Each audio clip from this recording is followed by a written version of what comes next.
আজ আমি মেথি শাক দিয়ে চিকেন কিমার খুব সুন্দর একটা রেসিপি আপনাদের সাথে শেয়ার করব।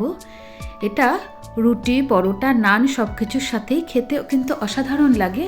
এভাবে একবার বানিয়ে দেখবেন, খুবই ভালো হয় খেতে। আমি এক আঁটি মেথি শাক খুব ভালো করে বেছে নিয়ে ধুয়ে জল ঝরিয়ে রেখেছিলাম। এরপর শাকগুলোকে আমি খুব মিহি করে একদম কুচো করে কেটে নিয়েছিলাম। এরপর শাকগুলো একটা সাইডে রেখে দিয়ে আমি বেশ খানিকটা রসুন একদম মিহি করে কুচো করে নিয়েছিলাম। রসুনগুলো যেন একদম বড় না থাকে, আপনারা চপার থাকলে চপও করে নিতে পারেন। আমি খুব মিহি করে ছুরি দিয়ে কুচো করে নিয়েছিলাম। আর নিয়েছিলাম 250 গ্রাম চিকেন কিমাটাকেও ভালো করে ধুয়ে জল ঝরিয়ে রেখেছিলাম। এরপর কড়াইতে সাদা তেল দিয়ে তেলটা গরম করে নিয়ে তাতে 5 থেকে 6টা ছোট এলাচ ফোড়ন দিয়েছিলাম। এলাচের ফোড়নের খুব সুন্দর একটা গন্ধ বেরোলে এরপর আমি এর মধ্যে দিয়েছিলাম কুচিয়ে রাখা রসুনগুলো দিয়ে গ্যাসের ফ্লেমটাকে কম করে দিতে হবে। দিয়ে হালকা আঁচে রসুনটাকে এরকম একটু লাল করে ভেজে নিতে হবে, দেখবেন যেন রসুন পুড়ে না যায়। এরপর রসুনটা ভাজা হয়ে গেলে আমি 2টো বড় সাইজের একদম কুচো করে কেটে নেওয়া পেঁয়াজ ভালো করে ভেজে নিলাম রসুনের সাথে। পেঁয়াজটাও ভাজা হয়ে গেলে আমি এর মধ্যে দিয়ে দেবো 2টো মাঝারি সাইজের একদম কুচো করে কেটে নেওয়া টমেটো। এরপর দিয়েছিলাম বড় চামচের 1.5 চামচ মতো আদা রসুন বাটার রেশিওটা এমন হবে, রসুনের পরিমাণটা থাকবে একটু বেশি, আদাটা তুলনায় একটু কম।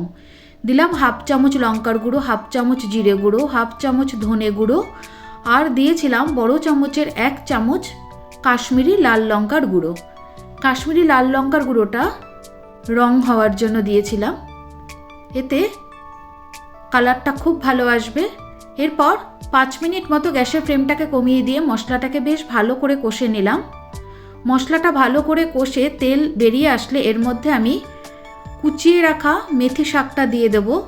মেথি শাকটা মশলার সাথে ভালো করে মিশিয়ে নিয়ে এর মধ্যে আমি দিয়ে দেবো চিকেন কিমার সাথে মেথি শাক আর মশলাটা খুব ভালো করে মিশিয়ে নিয়ে আমি এর মধ্যে দিয়ে দেবো 1/2 চামচ মতো চিনি আর 1/2 চামচ গরম মশলার গুঁড়ো।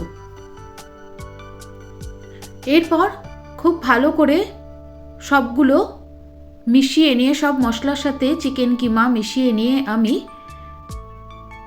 7 থেকে 8 মিনিট মতো গ্যাসের ফ্লেমটা কমিয়ে দিয়ে চিকেনটাকে সেদ্ধ হতে দেব। চিকেনটা সেদ্ধ হয়ে গেলে এর মধ্যে আমি দিয়ে দেব বড় চামচের 2 চামচ কাজু আর চারমগজ বাটা, দিয়ে দেব সামান্য জল।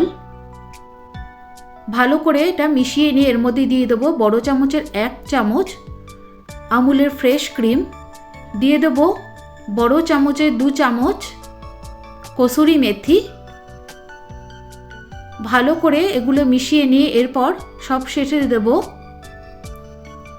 1.5 চামচ মতো আমুলের